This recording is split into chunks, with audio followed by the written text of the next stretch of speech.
లేని ముఖ్యమంత్రిగా ప్రజల ఆశీస్సులతో ఎలా అయ్యాడు? ఊరికే అయిపోలేదుగా.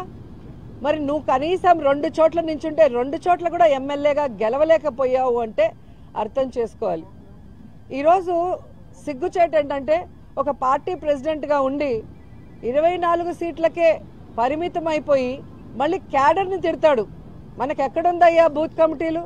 మనకెక్కడుందయ్యా మండల కమిటీలు? ఎవరండి డిజైన్ చేయాలి? మండల కమిటీలను ఎవరు ఏర్పాటు చేయాలి? బూత్ కమిటీలను ఎవరు ఏర్పాటు చేయాలి? పార్టీ ప్రెసిడెంట్ చేయాలి.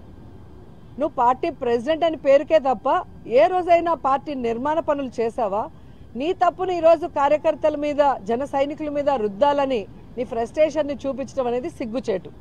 ఈరోజు ముష్టి 30 సీట్లు కూడా తెచ్చుకోలేని నువ్వు నిన్న జగనన్ననే అతపాతాలానికి తొక్కుతానంటున్నావు. నువ్వు చంద్రబాబు నాయుడు దగ్గర ఊడిగం చేస్తూ ఈరోజు అధపాతాలానికి వెళ్ళావు అనేది నిన్న మీటింగ్తో స్పష్టంగా అర్థమైపోయింది. ఈ వీడియో కానీ మీకు నచ్చినట్లయితే లైక్, కామెంట్, షేర్ చేయండి. మరిన్ని అప్డేట్స్ కోసం సబ్స్క్రైబ్ చేయండి.